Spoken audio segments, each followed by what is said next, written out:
left without roofs, and there were like two, like the building cranes, they fell, they just destroyed like 30 cars, and there was like across from our building, there was like a tree like hanging like this, and we were just like praying to God so it doesn't fall on our car. So yeah.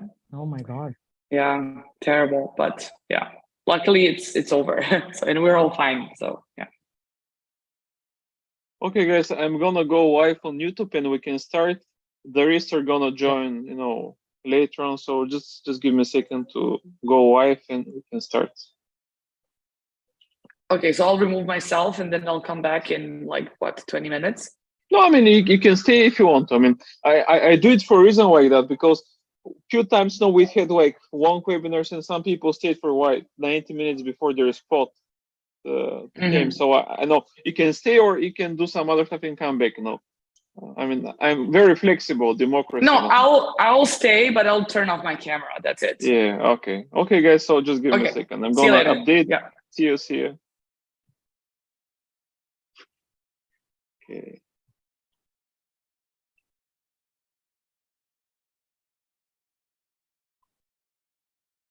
Okay, we're done. So let me share my screen and then we can start with the last webinar of the summer, and then we go on webinar vacation. Okay, guys, so here is my screen. So thanks for joining. Like I said, this is the last webinar of the summer. The gods of rain actually celebrated that by pouring a huge amount of water here just to make it cooler for everybody. So we're gonna have 5 of the top Amazon woman experts, as speakers today. Krystel, Assi, Jana, Krekic, Izabela Hamilton, Maria O'Shea, and Destaney Wishon. They're gonna join later. I know that's how we do it this time, and they're gonna give you some ideas about how to actually grow your business and make a lot of money by the rest of the year in general. So I'm gonna share my screen. I'm gonna tell more about myself. I'm Nick Penev, the partnership manager of Hello Tax, co-founder of Extreme Power Brands and Scale. And I'm gonna tell more about our sponsors and what we're doing here today. So let me share my screen. Krystel, Jana, do you see my screen? Yes. Okay, sounds good. So as you see, yes. The title of the webinar is Amazon All Starts Free. This is the first edition that we've done this year, and we're gonna talk about some Amazon hacks that you guys can use in your Amazon journey or in your existing brands or something that you're planning to do in the future. Today, as a gold sponsor, we have the Expansion to Europe package squad. We provide all-in-one expansion to Europe solution, VAT, accounting, product compliance, logistics, customs translation, product research, funding, FX bonuses, and agency recommendation. Each brand who would like to make the next step in qualify and actually expand to Europe, we can actually help them by funding the expansion with $300,000 per brand. You need to get in touch with me and I'm gonna connect with the partner. So this is the gold sponsor of the event. The silver sponsor of the event is my partnership agency. Extreme Power Brands, a partnership is a service agency with a network of over 1,000 companies. And what we do, we help companies to grow through partnerships. And each time when we do an event, we do one partnership audit for free. And you need to be an e-commerce service provider to qualify for that. It's totally free. We're going to tell you if you're great, if you suck, or if you're just average. So if you want to claim that, you need to get in touch with me. And the bronze sponsor of the event is Dobby Ads. They're our content creation partner. They're an award-winning creative services company for Amazon sellers that designs product infographics, EBC images, and videos. They're giving away free complete sets of EBC images for free, total value $600. And now I'm gonna talk about something that a lot of people don't want to talk about because Europe is hard. But of course, before I go to that, I'm gonna give you the rundown of the agenda today. I'm gonna talk about expansion to Europe today. Multiple blockers, one partner squad comes to the rescue. Then Krystel is gonna talk about unlocking success, expanding your business to Amazon in the Middle East. It's a huge new market that has a huge potential. Then Jana is gonna talk about how to scale your business using global marketplaces. Because see, if you're selling just in one market, you're still a local brand. So she's gonna review how you can go on expansion mode and sell on different marketplaces. Then Marie, she's gonna join later on. She's gonna talk about Pinterest for Amazon. This is a topic that we've never covered. How to drive traffic to your Amazon listings in 2023. Then Destaney Wishon, she's the founder of BetterAMS. She's gonna talk about how to leverage Amazon advertising to drive organic rank improvements and maximize brand visibility. And last but not the least, one of my favorite partners, Izabela from RankBell. She's going to talk about the 2023 best tips on how to rank on page #1 on Amazon. And of course, if you guys like what we're doing, stick around for the Q&A session. If you need to leave earlier, don't worry, we're streaming while we're recording that so you can have your questions answered. We have a set of questions that you can, some of the speakers like Krystel and Jana are going to answer after their session. So stick around. And here is the unsexy topic about Europe. Europe, it's a great place. Great for vacation, great for business. So why you should gather, why you should consider selling in Europe? I'm going to give you some facts and some numbers, and I think that should convince you. If not, we're going to tell you how we can do it. So Europe has a total population of 750 millions. 450 millions of those are actually over 18, which means potential buyers. Europe has less e-commerce brands than the States. The numbers are really simple. 3 million in Europe, 9 million plus in the States. So we have 3 times less than in the USA. So we have less competition in Europe. Only 2% of Amazon US sellers are also selling on Amazon Pan-EU, which means that 98% of your competitors are not here yet. When you sell in one market, you're just like a local brand, even if it's one of the biggest markets. So when you expand to multiple markets, you become a global brand. And then another reason why you should consider expanding to Europe is if your competitors are not doing that, you would be the first. So you can take a huge market share. And the last but not the least is you would need to get more stock when you're expanding to Europe, which would mean that you would be able to get like a lower cost from your manufacturers. So these are all things that you should consider if you decide to expand to Europe. And of course, but you're gonna say, okay, Nick, that's very nice, but what are the blockers? Okay, the blockers are actually here. The first and the most important one is having the right product or having the idea for the right product. You can easily use tools like Zone Guru, Helium 10, and Jungle Scout to actually check out your competition in Europe, and you can see which markets you can take market share from your competitors. Some markets you might not have even competitors, but I believe Jana is gonna talk more about that because she's an expert in that. So having the right product, this is condition #1. Second thing is dealing with VAT, product compliance, fiscal representation, customs, and logistics. So the good thing is that I have partners, or actually multiple partners, who can help out with that. The first thing that you need to consider when you expand to Europe is to check your product compliance. In some markets, you might not need that, but you need to check on that because sometimes this takes more than the VAT. So let's say you've checked about your product compliance, you're all set, you're getting the certificates. Then the next thing that you need to do is get your VAT. To sell in Europe, you don't need multiple VATs. You just need one VAT to start selling in Europe. And you can sell from one country to the rest of the European Union.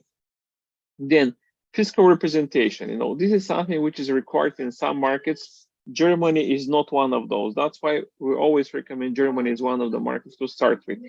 Custom and logistics, of course, you need to move your stock to Europe. So because of that, we have partners who can help you out with that and move your stock to Europe. And the last but not the least is the culture and language barrier, localization. This is where Jana is an expert. She's gonna talk more about that, but this is the last but not the least, because if you do everything right and you don't localize your listings, your products, and everything, you're not gonna sell stuff. So this is very important.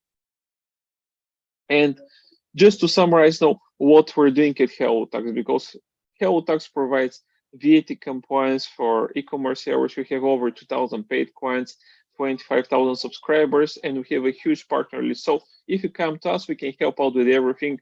We promote heavily our partners. So we're trying to give a lot of value to the community, help sellers, and so we don't leave them with questions and answers expanding to Europe. The founders of HelloTax are ex-Amazon sellers who decided to build a solution to help sellers for expanding to Europe. And I used to be a client of HelloTax before I started advising Hello Tax for partnership. So I know from experience how actually selling to Europe is done, the right way. It used to be harder before. Right now, it's much easier.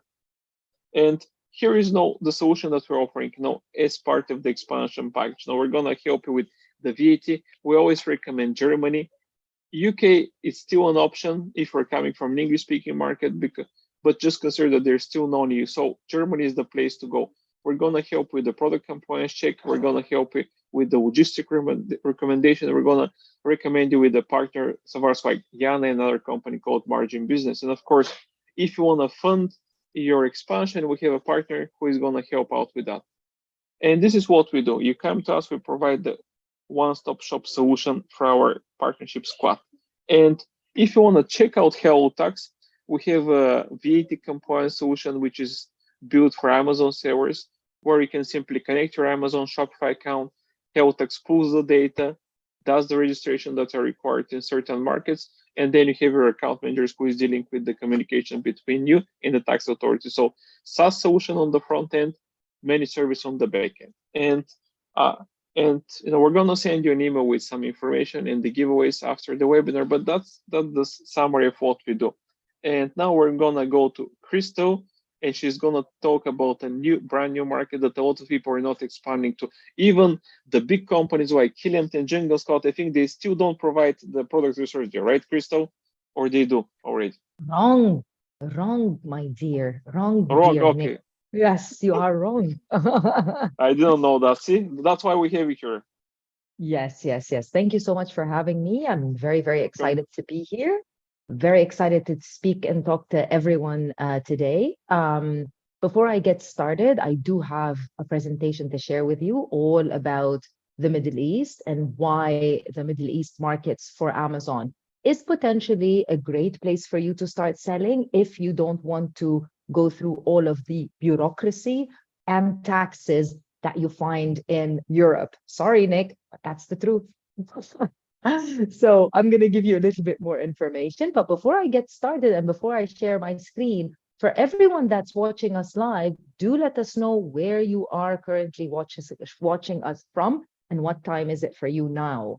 For me, it's 9:15 and I am, or almost 9:13. And I am based in Dubai. Where are you now, Nick? You're in Sofia. You're in Bulgaria, correct? No. I'm on the beach. That's my You're on summer the spot. beach. Yeah, But you're in Bulgaria. Yeah, I'm Bulgaria. Yeah, so it's like 8:13 p.m. right now. So. Yeah. There's only a little bit of difference between us, not a lot. Yeah, I thought that it was like few more hours, but I guess I didn't know that as well. Now in summer, no. In summer, there's not a lot of difference. I need you to enable me so that I can share my screen, Nick, please. Yeah, just give me a second. Sure. Oh, Yanni is also in Bulgaria. Wonderful. محمد نعم كل الجلسة رح تكون باللغة الإنجليزية. So can you share now? I got a question from Muhammad who's asking. Yes, I can. Thank you. Okay. So for everyone that's asking, yes, we will be speaking in English. So let me get started. You can see my screen, Nick, right? Yes, it's your screen. I believe so. Perfect. Thank you so much. So guys, let me get started by talking about my main topic is unlocking Amazon in the Middle East. The cool thing about Amazon and the thing that I love the most is that you've got so many different marketplaces to choose from currently. And it's very much dependent on what you want as a business or as a new seller even. You can fine-tune your business to whichever marketplace that you think is best for you. There's no better marketplace, like one is not better than the other. If you're still at a point where you're thinking, oh, which Amazon marketplace should I sell in? Anyone, any Amazon marketplace, just get started. So you need to get started. But here, I want to give you a little bit more of a perspective as to why we're so passionate about the Middle East. If you are currently in the Middle East and you're thinking whether or not this is a good marketplace for you, or if you're thinking of expanding, if you're a European-based business or a US-based business and you're looking for a new market to enter into that has a lot of potential and is what is known as quote unquote emerging market, then this is the market for you. Now, with that being said, hold on.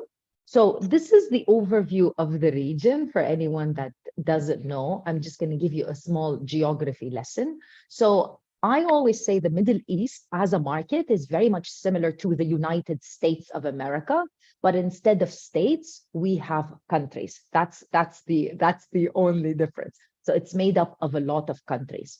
But one thing to note, if you are not aware, like I said, Amazon does have a lot of marketplaces, and those are not all of them, but some of them. I believe they constantly are adding new marketplaces nowadays, but this is how these marketplaces, this is where you can sell currently on Amazon. Now, this is where it becomes interesting because of a lot of sellers ask me, so I'm selling on Amazon in the UAE. Can I sell my products on Amazon UK directly from the UAE? This is where it becomes slightly complicated. So on Amazon, you've got something known as unified Amazon accounts. So if you are an Amazon US seller, for example, that is an account that is unified under North America, United States, Canada, and Mexico. Same thing for Europe. However, a marketplace like Amazon Japan has no unified Amazon account, so it's a standalone marketplace. And even though Amazon UAE, Amazon KSA, Kingdom of Saudi Arabia, for those of you that don't know, and Amazon Egypt, even though they are under the Amazon Middle East umbrella, they are not unified, meaning they are completely separate markets, and you cannot cross-sell from Amazon UAE or products over to Amazon US without opening an Amazon US account. Now, with that being said, the core of the Middle East are these countries, KSA, Oman, UAE, Qatar, Bahrain, and Kuwait, because we have something known as the Gulf Cooperation Council, or the GCC. More on that in a few, and why this might affect your Amazon business or Amazon in general in the region. But this GCC Council, for anyone that's not from the region, I just want you to imagine that it's something very much similar to the EU system of how countries are managed or are cooperating together. So I jumped into it without introducing myself. For anyone who doesn't know me, my name is Krystel, and I'm the founder of two companies very much similar in names, because we're not very creative in names. We're creative in other things. But our companies are called Amazon Sellers Society and Sellers Society. We've been supporting sellers since 2017 on all Amazon marketplaces. But in 2019, we decided to start focusing 100% on the Middle East markets. We are an Amazon certified service provider, and we're very excited to say that we are one of the leading service providers in the Middle East. We are also the only Arab-based or female-founded, which is myself, I'm the female founder, as well as Middle Eastern, which I am, by the way, a company that is part of Google for Startups in Europe, also part of Startup Estonia. So this gives us a lot of access to the latest tools and the latest technologies. What do we do as a service provider? Not only do we love to share information about how it is to sell on Amazon as a new business, and definitely on Amazon in the Middle East, but we are also an Amazon, what is known in the business as an Amazon account management agency. So we support things like Amazon management, listing optimization, strategies to grow your business, anything and everything related to the Amazon platform. Now, anything else, we have a lot of partners, just like Nick. We have incredible partners that we work with in order to set up things for you like warehousing, logistics, shipping, importer on record, VAT, anything and everything that you require in order to sell on Amazon and to enter into the Middle East market. We're here to support you. Now, with that being said, I always refer to the Middle East market as a blue ocean. And that's not because we've got incredible beaches. No, there are incredible beaches in a lot of different places in the world. But blue ocean is something related to a business term. Not sure if you've heard about it before, but there is a book called Blue Ocean Strategy. And this book was created by two authors I'm going to tell you in a minute. And this goes through how your business can be in a blue ocean. So the concept of this is it applies to anything. It applies to business or it applies to an actual product that you're selling, in this case on Amazon. In this case, we're going to apply it to which market you decide to sell on when it comes to Amazon. So what a red ocean market basically means is you are selling in a cutthroat market with cutthroat competition and a highly saturated market. Whereas a blue ocean market doesn't have a lot of competition and it's still an emerging uncontested market. So let me put it into something that's easier for you to remember or easier for you to understand. You know, game consoles such as the PS5, all of those game consoles, there's so much competition. And here comes Nintendo with its own version of a gaming console known as the Nintendo Wii. The Nintendo Wii is a game console, but at the same time, it's a blue ocean because it's unlike any other game console with how you use it and you play around with it. Now, you can sell a product in a blue ocean market, or you can decide to create a product like Nintendo Wii to be a blue ocean product. I don't want to make things difficult for you, so I'm going to help you sell in a blue ocean market rather than help you come up with or invent a product. These are the creators of the blue ocean strategy. They're actually finance professors. This is W. Chan Kim and Renee Mobor.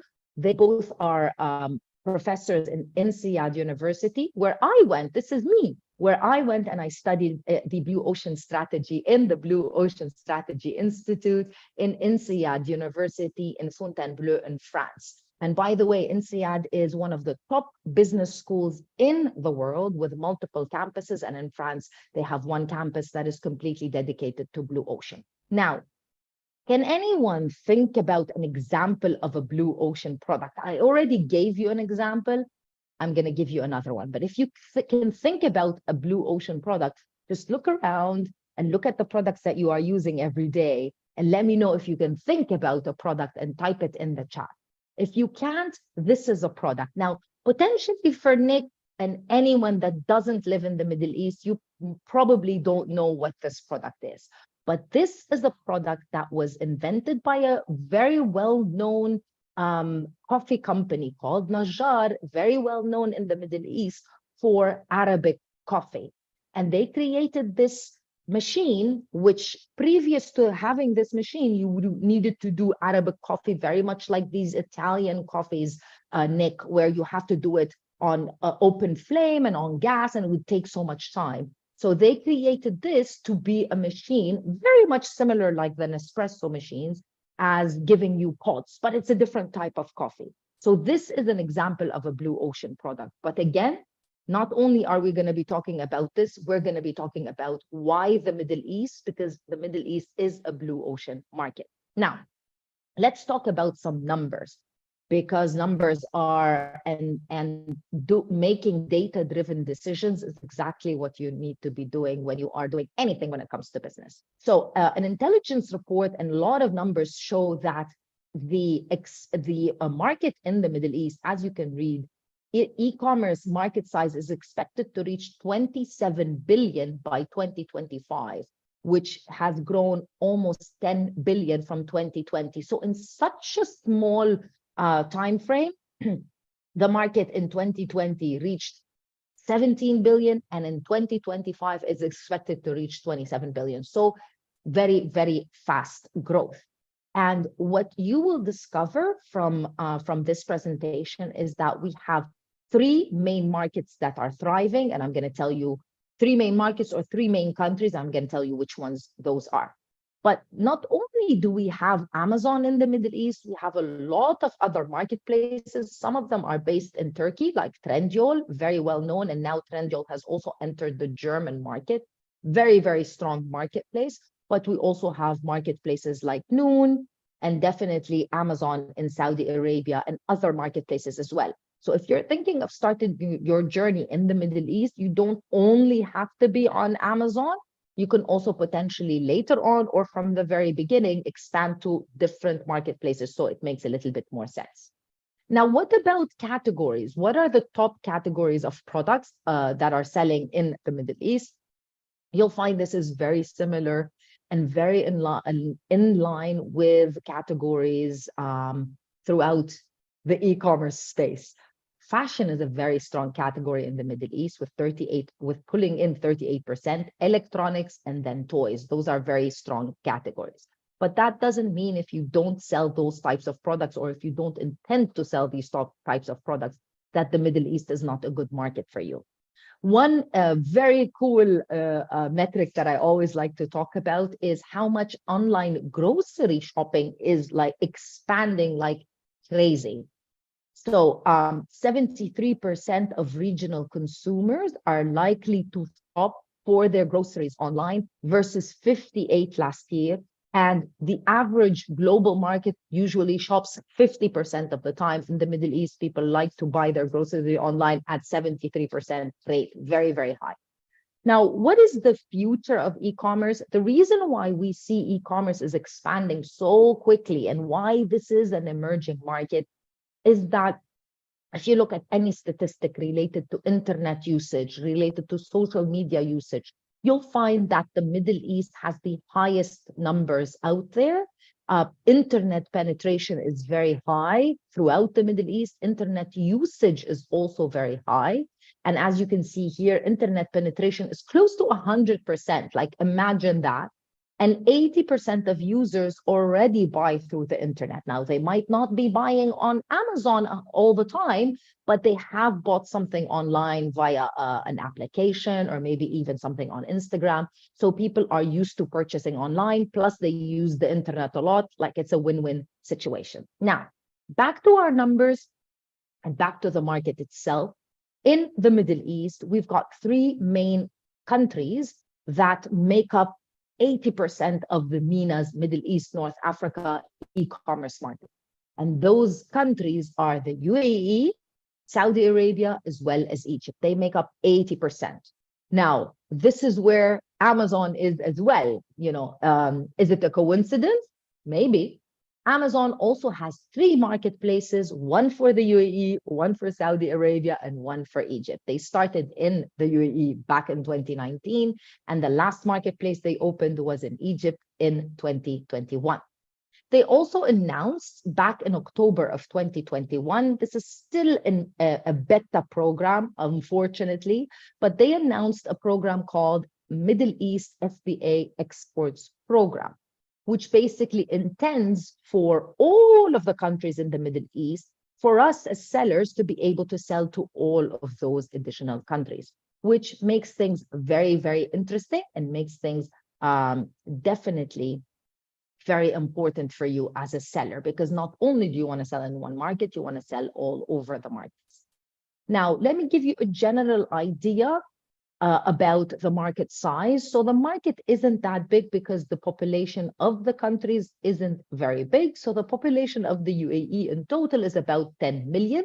However, traffic on Amazon marketplaces is almost 19 million per month. So very, very high traffic compared to the population of the country. Same thing for KSA and Egypt. And this is to show you what the traffic of these marketplaces, UAE, Egypt, and Saudi Arabia, in comparison with other marketplaces, which are definitely a little bit more established because they've been part of Amazon for a much longer period of time. But for example, UAE is pulling in more traffic than Poland, Sweden, Singapore, as well as Belgium. Now, what about the demographics? So this is very interesting because anyone I speak to in the Middle East normally thinks that it's females that like to purchase online. Women are the ones that are purchasing the products online.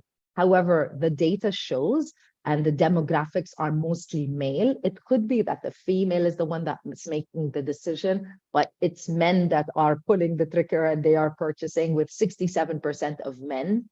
And it's always between the age of 25 and 35, which is the best age for anyone that's selling products online.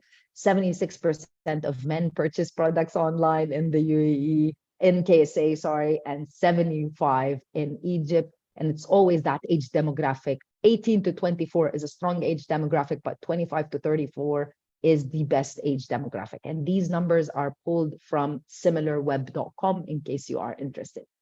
Now, also one thing to let you know is this is where it shows you how easy it is for you to become an Amazon seller in the Middle East, especially if you have an established business somewhere else. So if you are a European-based seller, if you are a US-based seller, and you want to come into the market, you want to test it out as quickly as possible, you do not have to have a local entity. You don't have to go through the whole process of setting up a local business in the UAE, as an example, or even in Saudi Arabia. You can get started by simply being a company or an individual that resides or has a company in any of those countries. And as you can see, those are primary countries. So if you are somebody, for example, who has an established business in the UK, you're already selling on Amazon and you want to come into the UAE, you want to test it out, you don't want to set up a whole business and do all of that, you can use your UK LTD to get started on Amazon in the UAE. It's as simple as that. Same thing for Saudi Arabia. It's a smaller set of countries, but still very, very flexible. However, for Egypt, currently, Egypt is a market that is solely open for Egyptian companies or individuals. So you will need to set up an Egyptian company. Now, what are the benefits of expanding to the Middle East if you want to get started in the Middle East or if you want to expand to the Middle East? Because I think most of you here are potentially already selling in Europe and you're looking to expand to a new market. First of all, the growing economy. The Middle East economy is growing extremely rapidly and providing opportunity for businesses. Most of you know this, and anyone who knows the region knows this. However, potentially the region might have come on your radar ever since the World Cup and what happened in Qatar, which showed how emerging and strong economically the region is. Now, like I showed you earlier, the market is expected to grow 11.9% from 2020 to 2025, which is a great growth when it comes to e-commerce. Now, there's also a very high demand. There's high demand across the board because this is a new market, but also there is high demand for luxury goods and products at high quality products, especially in countries like the UAE, Qatar, and Saudi Arabia. And if you are selling these types of products, so this is an incredible marketplace for you to get into. Also, the government is creating a lot of support for, especially for foreign, as well as local, of course, but especially for foreign investors and anybody that wants to get into the market here. It's already very well known that taxes are very easy to move around in both the UAE and Saudi Arabia, but also there are a lot of tax incentives that are currently in place and going to be in place soon, especially to promote foreign investment. Now, like Nick said, there is a few barriers to entry. It's not always roses. There are always negatives and positives. So I don't want you to just think everything is fantastic. Of course, one barrier to entry is the fact that there's not a lot of reliable software. There are some reliable softwares, but not a lot of them. And if you're used to making decisions purely based on data that you find from these tools, you're going to find that not a lot of tools currently work in the Middle East. Helium 10 does, but any other tool currently does not. I think it's just a matter of time, but when it's going to happen, nobody knows. Also, one thing to note is that as great as the market is, it is also somewhat small, which would be a positive thing, but at the same time, it's somewhat small, so you do have a limited customer base. Not only that, when it comes to competition, I find that competition is very easy to manage. However, when you're competing with other sellers that are very new to the market, it's potentially a little bit of a problem, because if they're new, they might do mistakes that might affect you. Some of those mistakes would be related to increasing in bidding on PPC ads. We also find that there are a lot of Chinese sellers and wholesalers, but I think that's something that you find in most markets, because Amazon in the Middle East is a newer market. There's more of them, so you are going to be potentially, it's not like there's no competition, but there is a different type of competition that you might be than what you might be used to. Let's talk about, obviously, policies and seller limitations. It might not be the same policies that you're used to on Amazon in the US, for example. So you do really need to look into what policies are required for you to sell things like anything under the health and beauty category, baby products, as well as consumables for the Middle East market, and what additional requirements are needed for you to be able to import those goods into these countries. And that's about it. I think I took a lot of time. I'm sorry, Nick, if I took a little bit longer, but I really love to talk about this. If you have any questions, please do reach out to us. This is our website, assmiddleeast.org. You'll find a way to send us an email, to book a call with our team, anything you need related to information about selling on Amazon in the Middle East. Very happy to help and support. Thanks, Krystel, and don't worry about it. I know that you girls always go over time, so that's why I give you 10 minutes as a target. but no worries. If for some reason you forget Krystel, see me or the website, message me on LinkedIn. I'm gonna connect you. So, and thanks for that. I have one question before we go to the questions from the attendees. What is the average profit margin in the Middle East on Amazon? Well, it's very much dependent on what product you're selling, but what we're seeing is in line with potentially about 30 all the way up to 45%. There are there's still those numbers. Okay. So just to summarize, small market, less revenue, but higher profit margin, right? For sure. Okay. That's how it is when it's an emerging market. Okay, so I think we have a few questions from you. Yes, the first one is from Rosemary. Hi, how can I pay taxes in these countries if I have an LLC in the USA? First of all, Rosa Maria, incredible question. Thank you so much for that. Taxes is something that is very annoying for a lot of people. One thing to note is that if you are operating as an international company, meaning using your LLC, the only requirement that is needed from you is to register for VAT in, for example, the UAE or in Saudi Arabia, if that's the country that you want to sell it. VAT currently in the UAE is 5%, and in Saudi Arabia, it's 15%. So it's not really that high. What you will need to do is to investigate whether or not there are, and I'm telling you now there is, but whether or not there are some sort of system where you're not double taxed, which there is. So basically, you're still going to have to pay your whatever taxes you're paying, especially when it comes to income tax in the US. But the only tax that you are liable for as an international seller is the VAT tax in these countries. Nick, you're muted. I'm muted. Yeah, I know. Yeah. So I was thinking we have a few more questions for you, but actually, can you type those, because Jana needs to be the next one, because she has another event in 20 minutes. So guys, now we're from the Middle East. There is a sandstorm there, so we're gonna escape from the sandstorm. We're going back to Europe. We had a thunderstorm, but it's over. So we're gonna have Jana, one of my close partners, the other side of the Balkans, and we see Marie sideways. Okay, Marie, this is the first time we had somebody like that. I mean, I'm gonna break my neck if I watch like that. But okay, I'm gonna let Jana introduce herself. She's an expert in expansion, and not only Europe, but I'll let her introduce herself, and she's gonna tell you what she does and what is her hack for this year. So thanks, Jana. Hi, Nick. Hi, everyone. Thank you so much for having me. It's a pleasure to be in such a great company of fantastic ladies, and of course you. So a little bit about me. I'm a founder of Wildly Translations, and what we do is we help sellers expand to international marketplaces, doing their content, optimizing their listings, doing stellar keyword research that will, translate into sales, impressions, click-through rates, and everything that you don't get using Google Translate.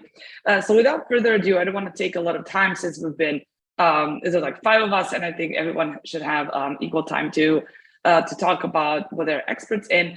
I would like to talk about international expansion, how you can be your competitors, some of the top keyword strategies, and basically how you can translate this into sales. My presentation is a little bit longer, but I'm going to cut it in half, maybe even talk a third through it. But I just want to kind of send out the message, and I love to educate people on this topic. If you have any questions or anything, you can reach out to me on LinkedIn, and I will be sharing a lot of content on this topic on LinkedIn, as I usually do. I've been lazy a bit about it the last 2 months, but I will get to it. And just to mention that everything I'll be talking about and sharing is coming from clients that we work with that we've been working with for the last 5 years. And it includes also enterprises like Crocs, National Geographic, Panasonic, Nestle, and just a bunch of very, very big brands. And this is something that we've seen that works with them, and I'm happy to share it in this little presentation. So in order to get started, tips for keywords and listing localization that will translate into sales. Basically going to talk about how to do keyword research, good keyword research, localize your key research content, a little bit of a bonus event. So I like to pull up the David Hasselhoff example. I'm sure everyone knows David Hasselhoff because of his Baywatch series. And I'm sure that a lot of you know that he is an actor, but how many of you know that he's actually a superstar in Germany? So in the US, I know there was a song, Hooked on a Feeling, where he's like flying through air dressed in a bear suit, and everyone, believe me, thought that was hilarious, but it was not worth of the superstar title that he has in Germany, but it was considered as a joke. So I was just like wondering, like, what did it make the German nation to love him? Is it like the leather jacket, like they have the leather hosing, like whatever? But basically, like his song, he was actually invited to sing at the tearing down the Berlin Wall. He was the one that was invited to sing the song about freedom. And this is like what happened when they tore down the Berlin Wall, which divided Berlin in two. And he was like the biggest superstar. So I'm saying that, like even though he was not successful in the US as a singer, he was a top star, like a superstar in Germany. And he still is till this day. If you Google him on Amazon and find his records and all of that, like for German market specific. So all this to say that even if you have a failing product or maybe kind of hit the wall in the US market or any other market that's your home market, maybe you can hit the big on like a competitor's marketplace or somewhere else, whereas foreign marketplace. So think more of like David Hasselhoff and don't think of you as a failure, even if you're not doing great on your home marketplace. First question, and the strategy that a lot of people use is Google Translate, and also is the machine translation that Amazon provides, which is really not great because a lot of times it can be like decent translated, but it will always like keywords. It will have a lot of literal translation, like this one, like made in Turkey, referring to the bird, not to the country, and they're just like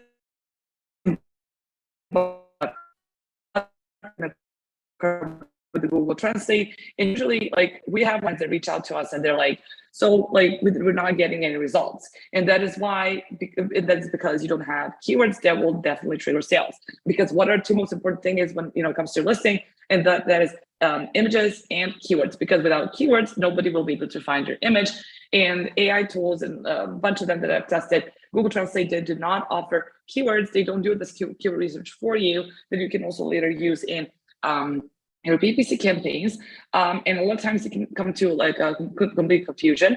For instance, like if you type in Sweden milk can in Amazon, and if you type it in Google, you're gonna get this result in Spanish. Now, if you put the result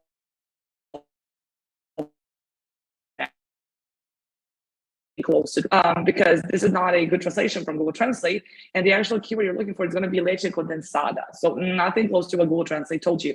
And I have a lot of sellers that will just Google Translate the keywords and never check them what they mean, and they will be ranked for completely wrong keywords and just like spending a lot of time and money on. there's an example when Google translates keywords the right way, which is the case with this kitchen faucet, which translates into rubinetto. So rubinetto means it's a faucet in Italian. And if you go to a regular native translator, he'll be like, yes, rubinetto is a faucet. But when you take the translation, put it into Amazon, you're not going to get a faucet until page number 3, which means that probably people will not be able to find your product when they type in this keyword, which is not something that you want to use for your product. So actually, the word we want to use is miscelatore lavello, even though the Google translates it as the right keyword. And basically, the problem here is that whatever you do, whoever you hire, you need to go and check these keywords on Amazon and see what you get. If the product is at least 50% of the page is the product you're selling, then you should use this keyword. Otherwise, just stay away from it. Keyword research for every marketplace. Yeah, definitely you need to do keyword research for every marketplace. And Krystel touched up a little bit on the marketplaces that are active, like on definitely like on Amazon. I didn't put UAE here because I know she would be talking about, but definitely like one of those is UAE and Saudi Arabia. But this is just like a bunch of like marketplaces that you can sell on. And I like to call Germany the 5-star marketplace because you get access to even more audience that is buying and being directed to buy from German Amazon because they don't have their own Amazons in their own country. I'm going to skip that because Krystel already mentioned about this. And I want to talk about localization a little bit. David Hasselhoff was a cool example because obviously not even knowing that he was localized better and optimized for German marketplace other than the US, he kind of got lucky. But I like to tell the story about Walmart and how it failed in Japan because it didn't offer anything that Japanese audience liked. It didn't offer any locally sourced food or anything that, you know, like they kind of, they didn't offer any sort of like experiences. It was just like everything was like heavily discounted, and Japanese people, they were like not, it was not aligned with their mindset and the way they shop.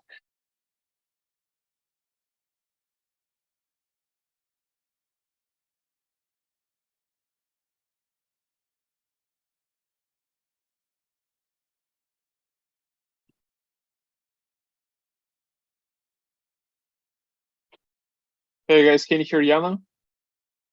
No, we can't. Jana, I think you froze.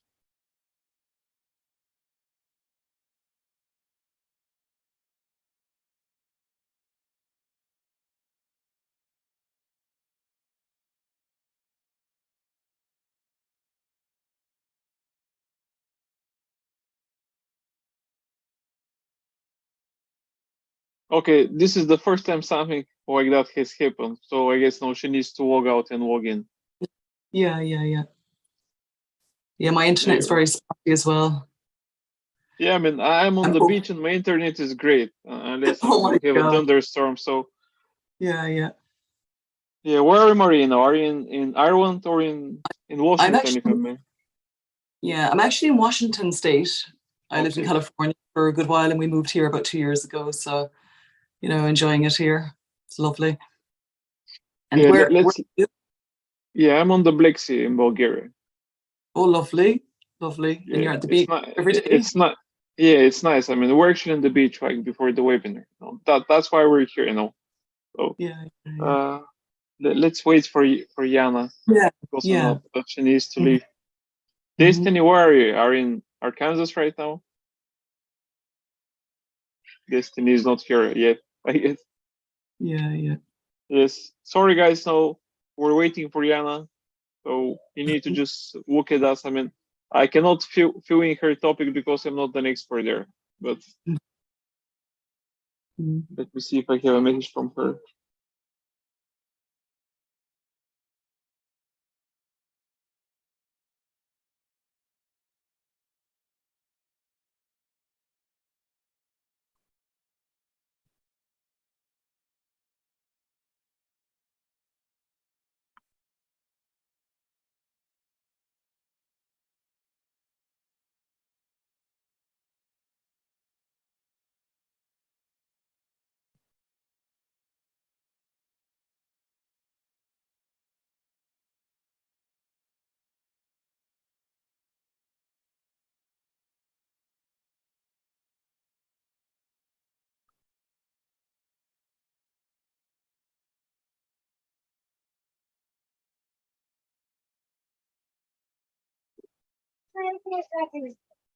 Yeah, I guess we have a webinar break, guys. So we're gonna wait for Jana for a few more minutes, and then we need to have actually Destaney. Yeah, let me message her. Give me a second.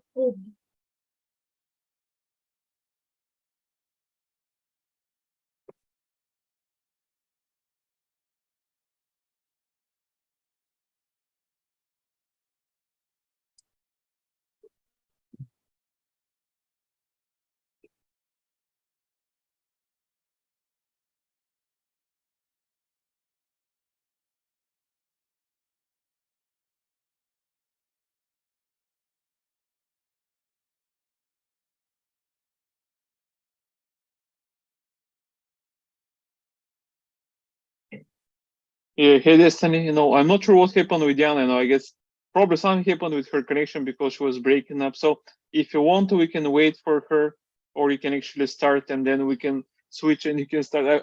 I've done it the last All-Star Woman webinar. Yeah. Anyway, so sorry guys, no another surprise today. But anyways, I mean, we're not saving wives, so it's not something vital. So Destiny is one of Jana's best friends. So when Jana is not here, she's gonna introduce herself and talk about PPC, because after what Jana was about to share, you need PPC to scale. So Destiny, thanks for joining again, and tell us more about yourself, what you've built, and what sellers should know in 2023. Yeah, of course. Thank you so much for having me. And I'm pretty sure I've sat through enough of Jana's presentations. I could probably finish her presentation, but you all would make fun of me for the rest of life because I'd butcher every single translation in there. So I'll stick with PPC. Okay, sounds good. So awesome. Well, quick backstory on myself. I have been in the space for, I think, going on 6 years now. I primarily manage Amazon advertising. And a lot of what I'm talking about today is, again, building off of, you have the listing, everything's ready, let's drive traffic. But I'm going to kind of reframe everything from like what we're seeing in the industry now, because we still work with a lot of sellers that launched, 3 to 4 years ago. And it was a very, very different space back then. And I'm sure it'll probably be a perfect handoff for Marie, which I'm assuming is talking about other ways to drive traffic outside of Amazon advertising. So let me know when everyone has my screen. Be good to go? Yeah. Perfect. All right. So this is a traditional search on Amazon. And the reason I'm opening up with this, because it's a really core point that when you type in any search term, this is the first thing you're seeing as a customer. So back in the day, it was all about how do we get on page one? How do we get on page one? And that was enough because there was so much traffic and, competition was a lot less. And Amazon advertising didn't look like this. Nowadays, as you can see, if you are not ranked number one, customers have to scroll to the bottom of the page to see you. And what this has caused is the space to be a lot different. We have to optimize for very different things. It's a lot more competitive, but the reason it's so much more competitive is because it's the most valuable real estate on Amazon, if not in America, e-commerce right now, I would say. So when you're looking at the purchase intent of Amazon, that top placement on the page is getting all of the eyeballs on the page. All of the eyeballs to the point where this headline ad right here and the top 3 placements make up 70% of click share. Now, this is where it gets interesting because most brands can't afford to be here 100% of the time. So it's a little bit of a catch-22 of one, how do you set up your Amazon advertising campaigns to make sure you're winning the headline ad and the sponsored ads driving 70% of traffic, but also make sure you're driving profitability because at the end of the day, you have inventory to buy. So when we're looking at general Amazon advertising strategy, this is what we're building everything from and really making sure we're scaling for long-term success on the platform. Now, here's a really fun screenshot from an account that we've managed for quite a few years. In 2015, average CPCs were 45 cents, which means you could, run an ad anywhere on the page and more than likely see a profitable return because the actual real estate you were bidding on was so cheap. In this exact same account, you can see in 2022, we hit $1.82 CPC.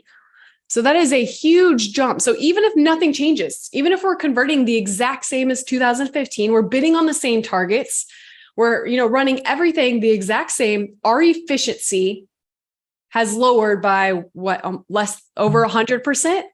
So keep that in mind. A lot of brands are saying, hey, my ACOS is increasing. My ACOS is increasing. Let's lower bids. Let's lower bids. I'm like, yes, let's do that. But knowing you're going to have a lot less traffic. And we're going to get into that in a little bit. So what happens when the real estate's the most expensive and best real estate on the page? Everyone wants it.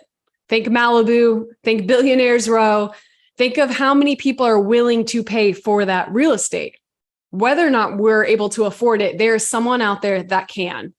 So what happens is a bunch of these big name players or people who have more budget than us come in and they start bidding very aggressively to win that real estate, which means we're probably getting pushed down. We're, not showing up at the top of the page with our regular bid anymore. We're now showing up at the bottom of the page or page 2 and page 3. And that's where we really discuss setting your Amazon advertising up strategically to drive both scale, but also profitability. Because as all of these bids get so much higher, this is a normal situation that we see across a lot of accounts. It's like, hey, in order to win the number one placement on the page, we're going to need to bid almost $5. And that's where we're getting all of the traffic, because as we just saw, 70% of click share goes there. But we're going to have to do it at $1.25 return. That's terrible. That's what, a 90% ACOS maybe? I can't do that math in my head right now. So when we're talking with brands, we're really setting up strategies for both. We're going to create campaigns targeting our top keywords for the top of the page, because that's what's driving the majority of the sales. That's what's going to improve our organic rank, because at the end of the day, organic rank comes down to conversion rate and velocity. And the number one way to influence your velocity on the page is to get ranked in the top 4 through external traffic and or relying on Amazon advertising traffic, which typically converts higher, even if it can be sometimes more expensive. On the flip side, the next thing I almost always see brands do is lower bids, lower bids, lower bids. ACOS is all that matters. Well, what happens when you lower your bid is your ad is no longer showing up at the top of the page, which makes up for 70% of clicks.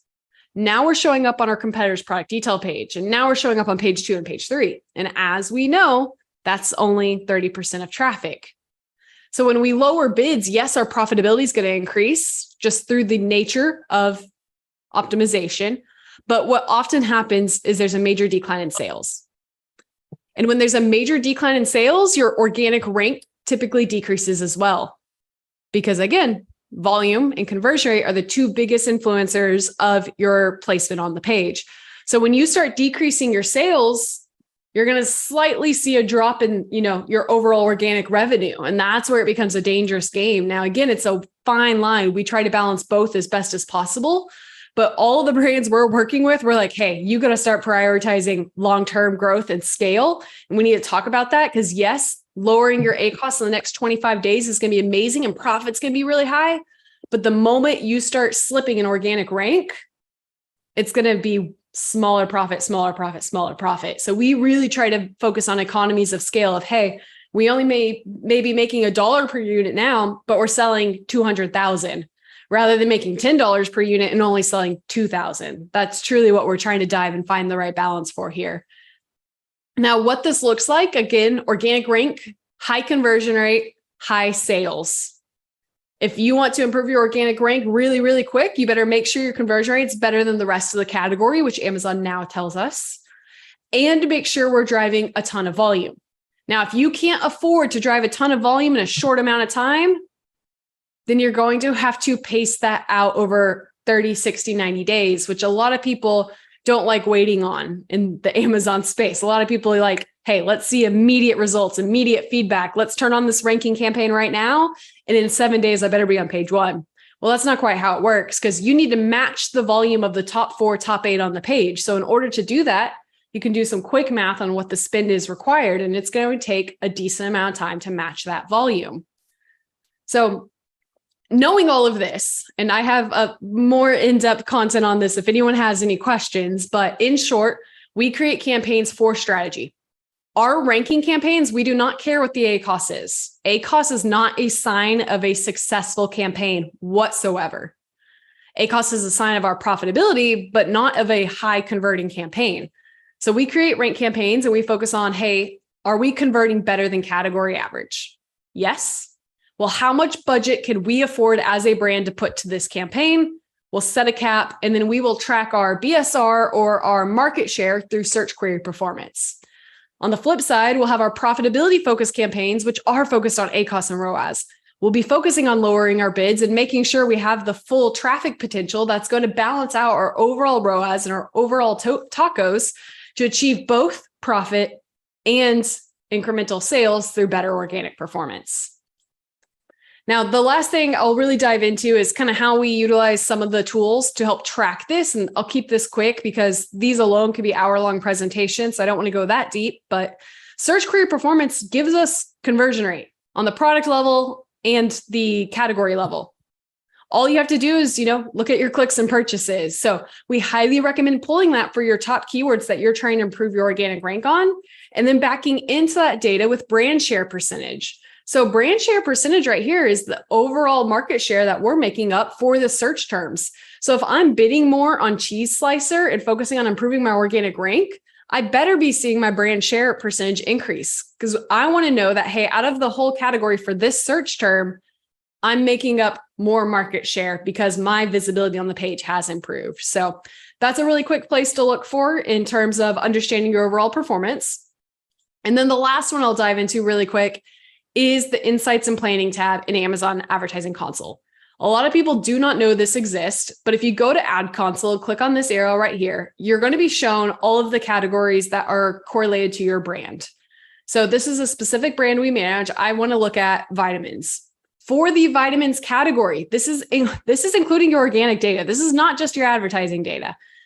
For your retail, organic, and advertising data, you can see, hey, we are converting at a 42% versus category medians at 28%.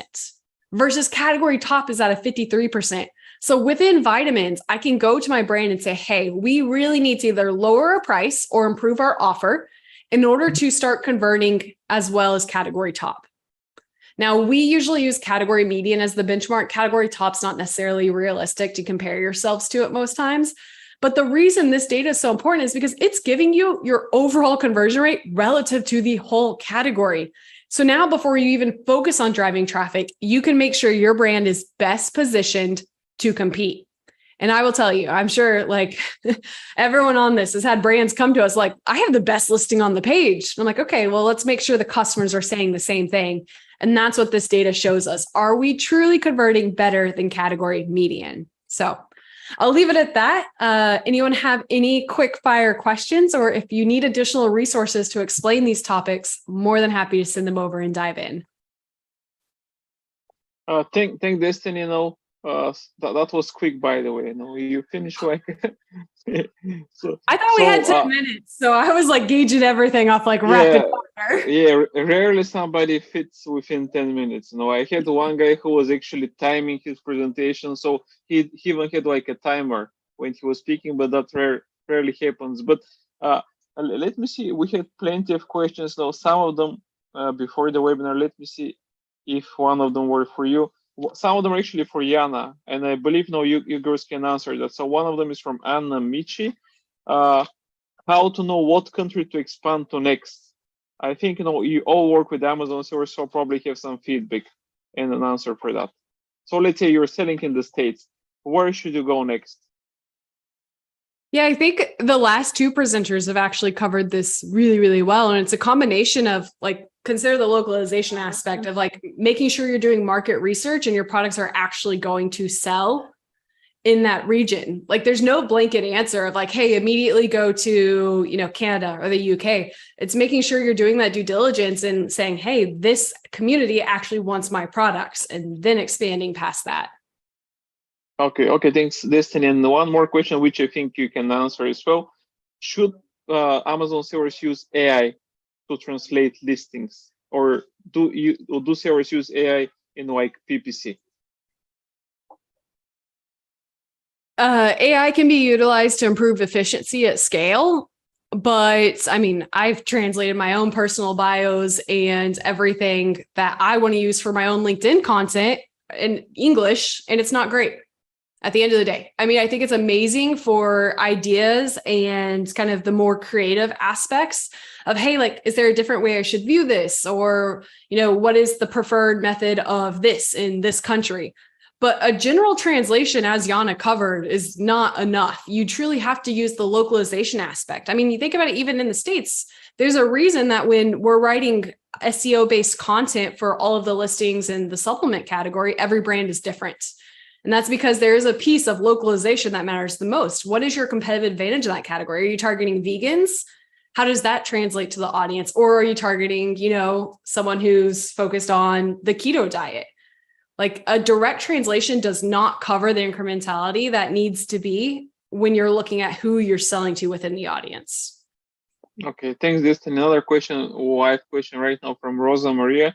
Why sometimes in the keywords in Helium 10, if one product appears some keywords that are name of a brand?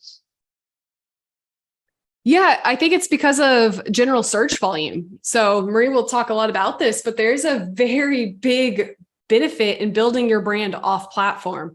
So if your number one competitors are spending a ton on like TikTok ads or Google ads or Pinterest ads, people are coming to the platform and searching for that brand and still ending up on your product detail page, right? It's just the nature of Amazon search. Most people think that people click on an ad and buy a product. It's not really how it works. It's typically they click on an ad, they go window shop for a little bit, they look at other products.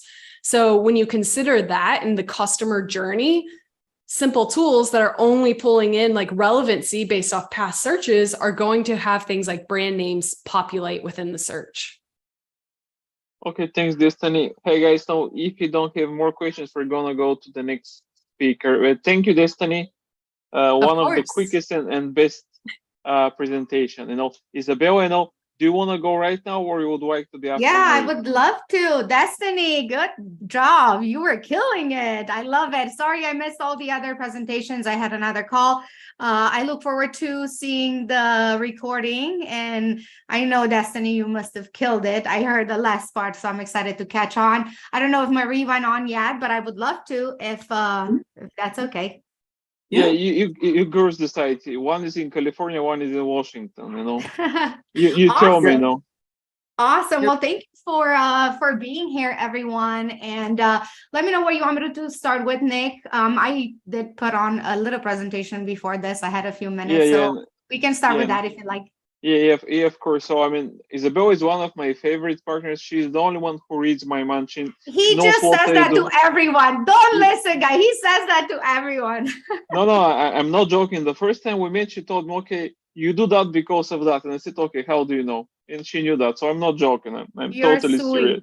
You're sweet. Yeah. Well, I do love psychology, and I do spend a lot of time studying how the mind works. And also it helps that I'm very empathic. So, through just experiences and having that ability to kind of feel people out, that also helps. But thank you. You're also one of my favorite people. I mean, the work that you do in the space, Nick, it has to be commended. I mean, the fact that you pulled like 5 badass women all on a call, all one here, one there. Jana just told me she's in Croatia. I know Destaney is like busy. Marie has, oh my God, if you saw Marie's calendar, that's funny. If you see like her life, it's just amazing, all the things that she does. So for you to be able to pull this off, hats off to you. Thank you for having us. Yeah, I've been chasing Marie for 2 years.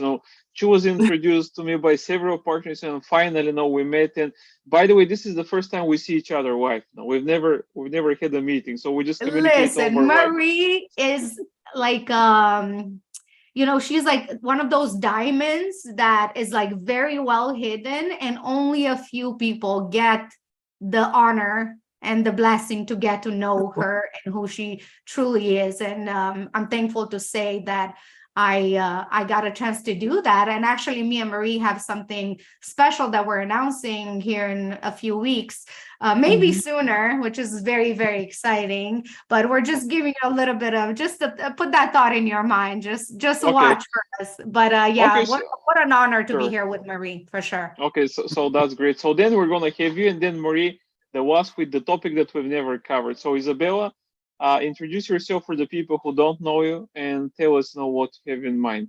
I got you. But first, would you allow me to share my screen? Yeah, you should be able to share now. I'll let you know if you cannot. You should be able to share. I got you. Thank you. Let me know if you see this. Yeah, we see that.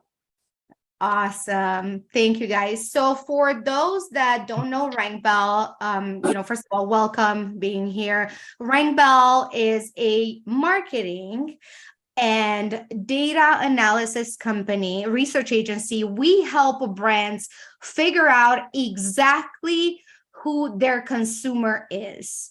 So a lot of the times in our space, we see a lot of new sellers come in and, they either learn themselves how to sell on Amazon or they taken a really great course and it only gets you so far. So especially in today's competition, that is no longer enough. When I started RankBell 10 years ago, it was incredibly easy to just put your product on Amazon and just have sales fly in. I mean, it was just like the most wonderful thing you could possibly imagine. So as soon as people started kind of catching on to the trend, we started seeing competition get a little tougher. So what happened over the years, we saw an increase of Amazon not allowing the brands to contact the consumers. So in the beginning of Amazon days, you were able to do a lot more things on Amazon that you can do now. But one thing that you were able to do was to get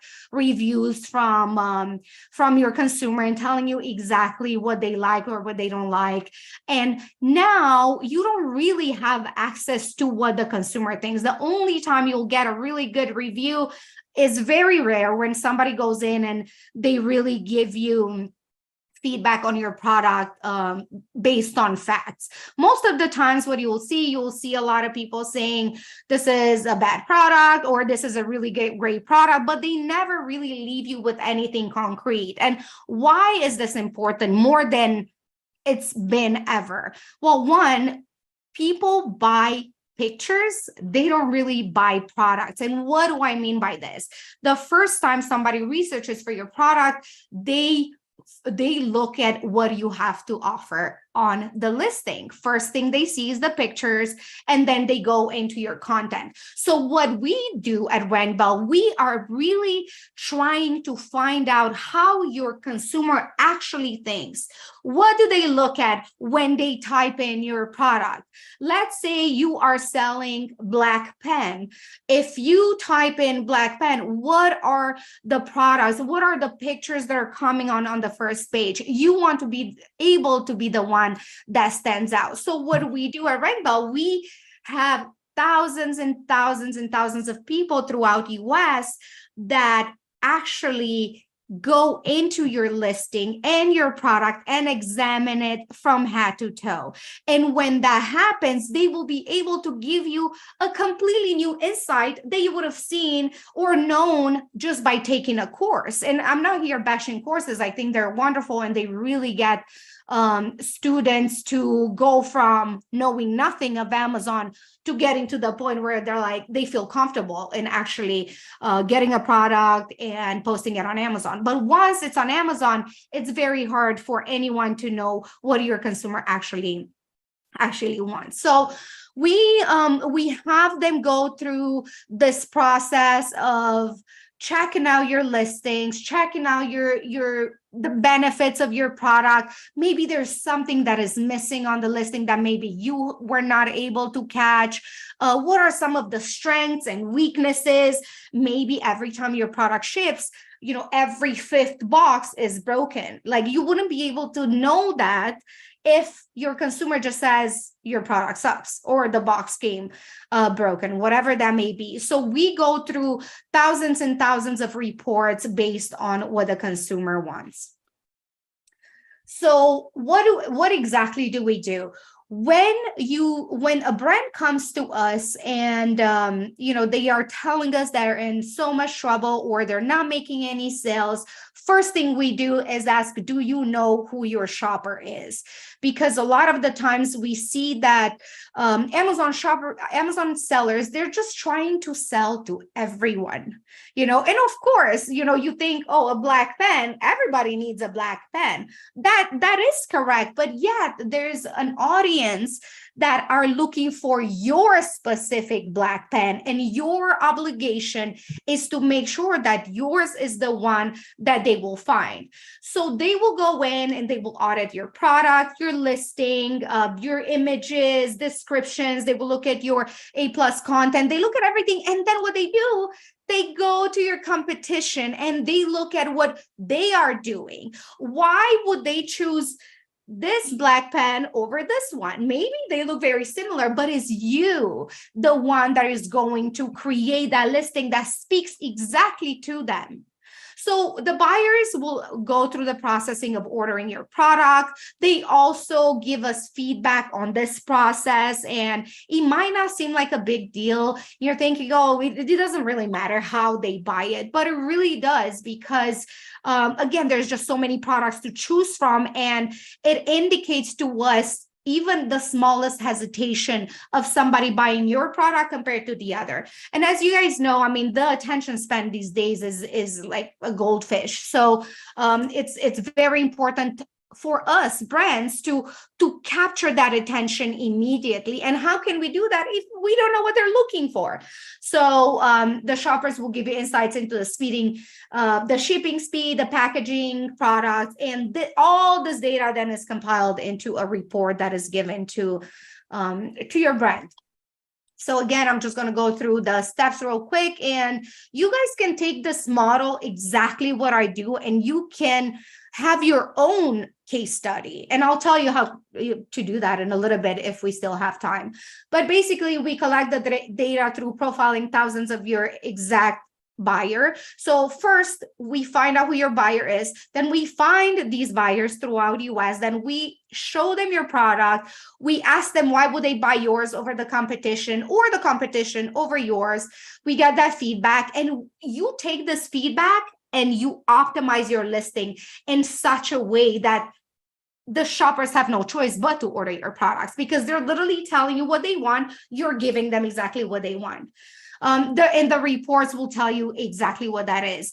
And you'll be surprised how many times some of the brand owners, they're quite surprised at some of the things they find. I mean, it can be the smallest thing, like maybe a misspell in the listing, or maybe the product picture's not showing you exactly how to use it. And you would think, oh my God, these are all common things, but it happens more than you think.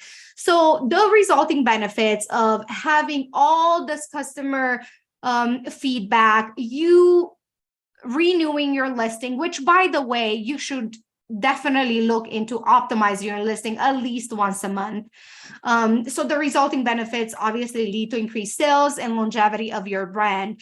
And one thing that's worth mentioning here is, and I think I spoke with you, Marie, about this. I don't know if you told me or I told you, we came up with it together, but Jeff Bezos said that about what was it? What's the percentage of the students that actually don't make it on Amazon? Yeah, 97% he declared. There you go. So 97% of sellers that come on Amazon do not make it. So there's 3% of us that do. And it makes you wonder, like, what is it that makes so many people drop off? I mean, of course, there's so many reasons, such as financial and all this, but there really shouldn't be as many that fail, because it only takes a little bit of agility and a little bit of understanding of what your customer wants for you to deliver exactly that. So once we have, and by the way, I didn't mention this, which is crucial, and I know a lot of people actually care about this, is once these shoppers go onto your listing and they click on it and they click out and they look at your product, they look at other products, they go through hours, they literally spend hours on your specific listing. What happens when they actually order your product and they receive it at home? As a side effect, Amazon actually pushes you to page one. So now you're on page one, and now you have an exact to-do list basically on everything that you need to do to have your product stay on page one.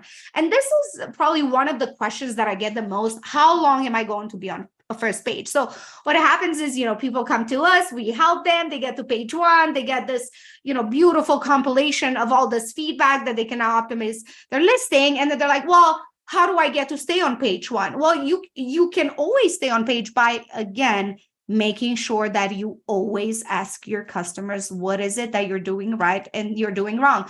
This is not a one-time thing. You know, a lot of people think I'm going to get to page one and somehow I'm going to be locked in there forever.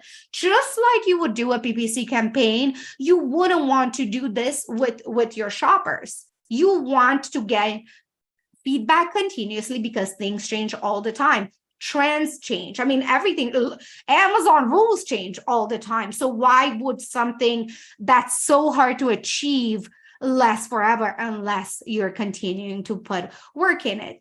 Keep your listing and product fully optimized. And in the end, you'll be able to experience the benefits.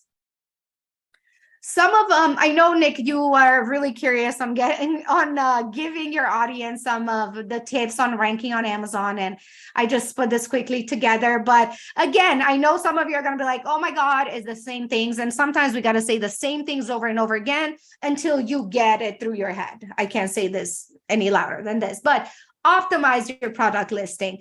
People buy pictures. They don't buy your product. They literally buy your picture. And then when they get your product home in 2 days, then they actually have your product. So with that in mind, what is it the first thing they see? If I were to buy my own product, am I looking at this picture the way they look at it? Do they see what I want to show to them? So make sure everything that you do, obviously in your listing, use relevant keywords. We have, over the last 10 years that I've been doing this, I've seen brands come to me and say, can we try to, rank on this specific keyword that had nothing to do with their product? And my answer is always yes, because you can literally rank anything you want. But would that help you or would it hurt you in the long run? If your product is banned, but you're having me rank your product for headband, it makes no sense. Yeah, maybe some of those will convert, but don't try to always go for the shiny object. Oh, I heard this person said I should do this. This person said I should do this. No, focus on exactly what you need to do.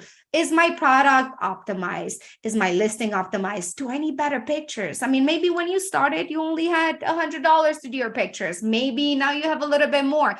Look always into how can I enhance what I have, because it will be a matter between being on page one and being on page two. And I know it sounds like it's no big deal, but we've seen increases of like 64, 65%, maybe even higher of increased sales from page two to page one.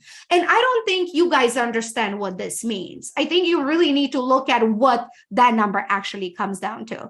If you're, if you're making $5,000 profit and you're on page two, just think how much 64% of that will increase if you're on page one.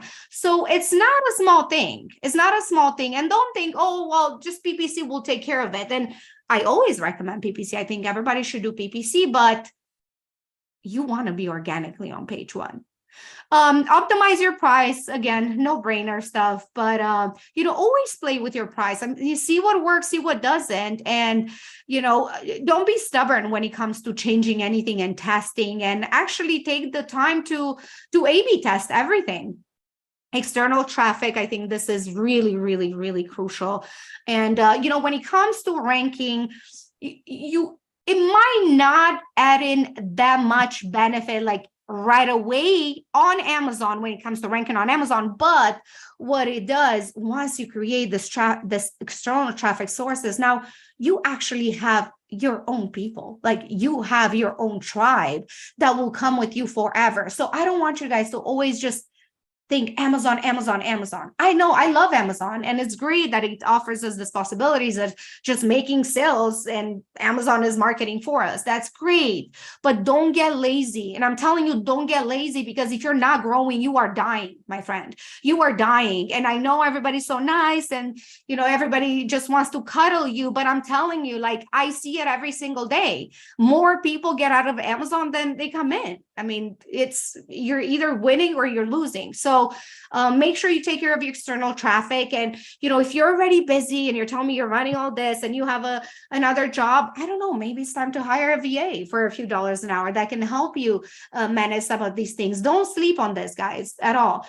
Build your own website. And I think this is something that's so overlooked. It's so many times clients come to us and they really don't have a website. I mean, they have Amazon, and again, it's great, but why don't you have a simple website? Why don't you have a simple website with your product showing your brand, your colors, bring all this traffic from the outside, send messages to people, put in a little bit of work.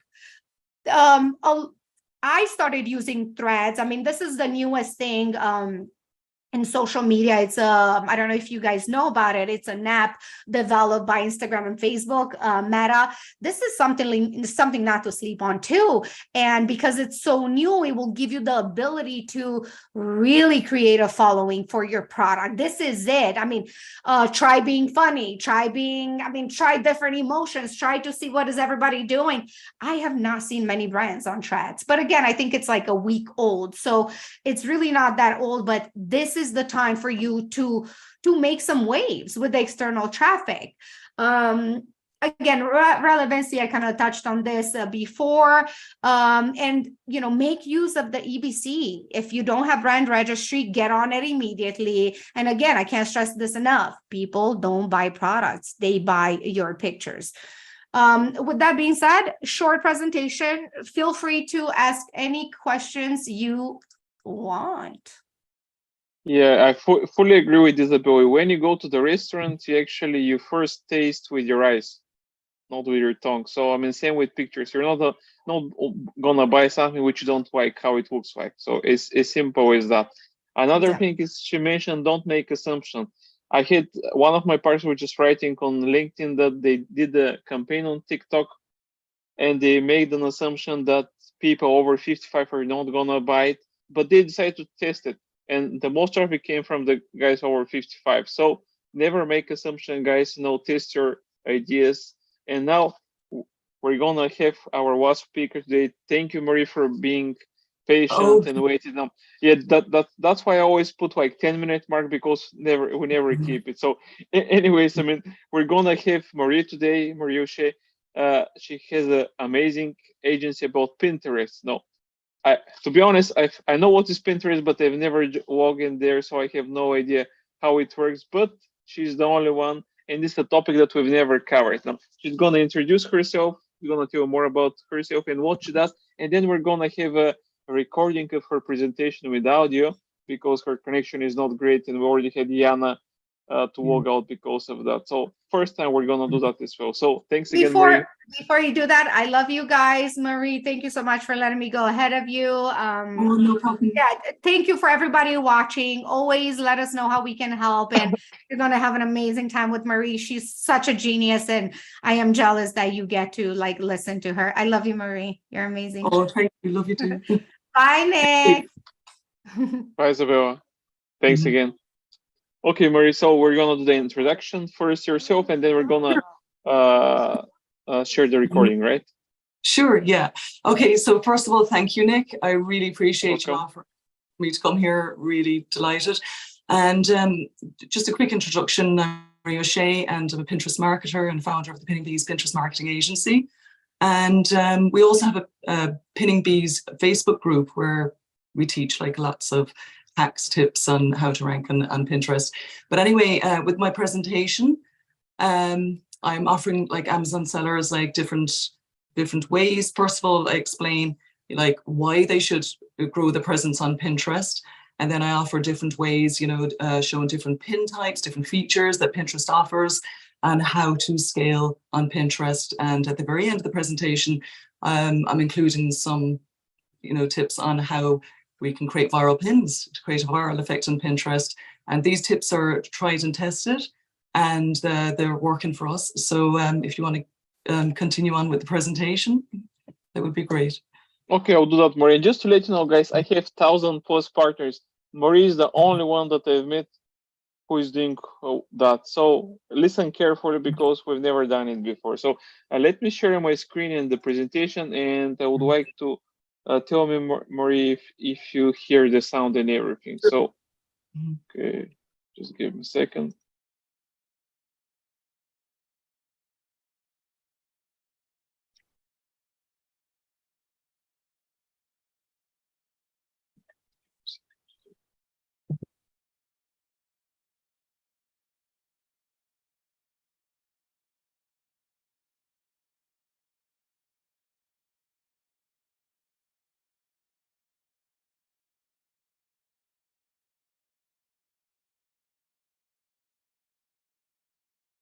Okay, let me see. Yeah, for some reason I cannot share it with sound. Let me check again.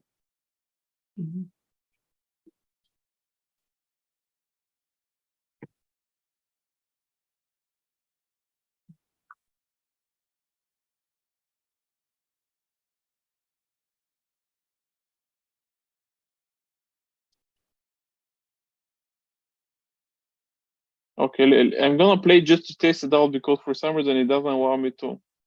Yeah. Okay, let me know if you hear the sound. Oh yeah, I can hear. Okay.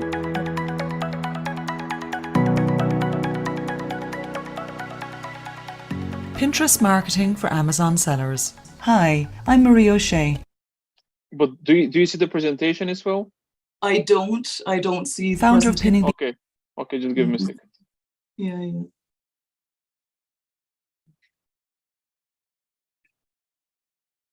Okay, what about now? Do you see it? I do, yeah. Okay, let's see the sound. Can you hear the sound? No, you don't hear the sound. No. Okay, that's weird. Okay.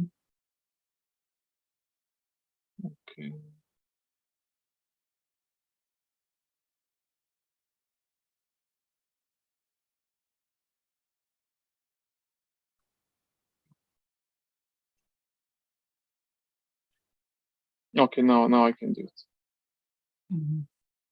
Okay, you see my screen, right? Yes. Yeah. Okay, can you hear the sound now? Amazon sellers. Hi, Yes. I'm Marie O'Shea, founder of Penev Finally. Pinterest marketing agency. I've loved using Pinterest ever since I launched my first brand at Amazon in 2018, and since then I've spent a lot of time on Pinterest between researching, learning, and experimenting to figure out the algorithm and what truly works. I've worked in most niches with my clients' accounts and have first-hand seen that success in Pinterest is completely possible. Through this presentation, I will give you a brief overview on why Pinterest is the ultimate marketing tool for Amazon sellers. I will share some cool marketing tools and features that can accelerate your business. And as a bonus section, I will share with you some of my tried and tested strategies to create viral pins on Pinterest. So first of all, why is external traffic so important? Well, Amazon is competitive with 1.9 million active sellers, all competing for costly PPC. Pinterest helps to drive affordable pre-sold traffic to sell and rank your products. Pinterest is a vastly underutilized tool and is the perfect platform to grow the presence of your brand way beyond the limitations of Amazon. So what is Pinterest? Well, Pinterest is the world's most sophisticated visual discovery platform that allows users to discover and save ideas for future reference. As a visual search engine, Pinterest is a powerful tool for businesses to showcase their products and services in a creative and engaging way. Pins can hit multiple traffic streams. Each pin image that you post on Pinterest is immortal, a forever expanding web, and essentially a direct link to your website. Its generating traffic excels over all platforms, with every pin hitting multiple traffic streams each time. Pinterest is the meeting ground for all marketplaces and social media platforms. It's essentially like an e-commerce international airport, with multiple traffic flows can be directed and additional markets targeted, such as Google, Amazon, Etsy, Shopify, and WooCommerce. So what is a pin? Pins are visual bookmarks that people use to save content they like on Pinterest. Pins can be image pins, video pins, or product pins. Pinterest users are more likely to engage with content that is visually appealing. By creating high quality and visually stunning content, businesses can capture the attention of their target audience and stand out in a crowded marketplace. So here we have Pinterest pin creation breakdown. A pin contains the image, description, alt text, and tag and feature, and more. And here we have a sample pin of where your link, your title, and your description appears. What is a board? Pinterest is organized in boards. They are places or folders where you save, collect, classify, and organize your pins. Pinterest boards keep conversations fresh, separate, and contained to the relevant audiences. Facebook, Twitter, and Instagram, etc., display your brand's content according to the time it was posted, which is difficult to manage if you're targeting multiple campaigns at once. Pinterest pin boards allows you to simultaneously keep multiple conversations fresh while also keeping them separate and contained to the relevant audiences. Section 1. Why Pinterest is important for business? Well, whether you're looking to increase website traffic, build brand awareness, or drive sales, Pinterest marketing can help you achieve your goals in a cost-effective and efficient way. Businesses report that Pinterest drives more referral traffic than Twitter, LinkedIn, and Reddit combined. Additionally, Pinterest users have a higher average order value than users on other social media platforms, making it a potentially lucrative platform for businesses. Pinterest has a large and engaged audience. Pinterest has over 450 million monthly active users, and this number continues to grow. Users in Pinterest are highly engaged and actively searching for inspiration, ideas, and products. This presents a valuable opportunity for businesses to connect with their potential customers. Longevity of content. Unlike other social media platforms, content doesn't get buried in the feed. On Pinterest, it has a longer lifespan. Pins can continue to be discovered and shared long after they are created, which means that businesses can continue to see the benefits of the Pinterest marketing efforts long into the future, reaping a high ROI on ad creatives in evergreen free traffic. Pinterest is the ultimate full funnel solution. When a shopper sees ads across the funnel from the discovery, interest, desire, and action stage, conversion rates are 3 times higher than when ads are seen from just one objective. People don't just come to see inspiring content, they come to act on it. Advertisers have the opportunity to share relevant content with pinners at every stage of their journey, when they are exploring possibilities, when they're comparing a handful of options, and when they're ready to make that purchase. And these aren't the one-off transactional customers of Amazon or Google. People on Pinterest are bigger brand advocates and spend nearly 80% more in retail than people off Pinterest. Pinterest is a great opportunity to introduce your product in the discovery stage. People come looking for something in particular, but not a particular brand yet, which means you have an incredible opportunity to introduce your product at exactly the moment they are more open to discovering you, and that's before the competition, when people are considering what to do or buy next. This is what differentiates Pinterest from any other social media marketing platform, and the very reason why you should be jumping on it now before it gets too saturated. It truly is the full funnel solution for you to showcase your products on Pinterest. A whopping 40% of Pinterest users earn above $100,000 per year. Shoppers don't seek deep discounts, so there's no price competition. Pinterest is the ideal platform to grow your reach where you're not stacked against competitors. Ads are cheaper on Pinterest and have 2.3 times lower cost per conversion compared to other social media platforms. This makes Pinterest one of the most affordable marketing tools.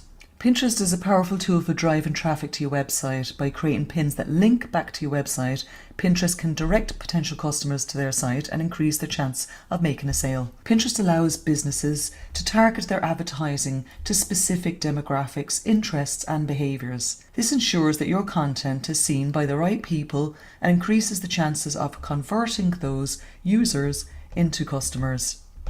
Pinterest has 5 times more shopping intent versus any other social media platform, and 97% of Pinterest searches are non-branded.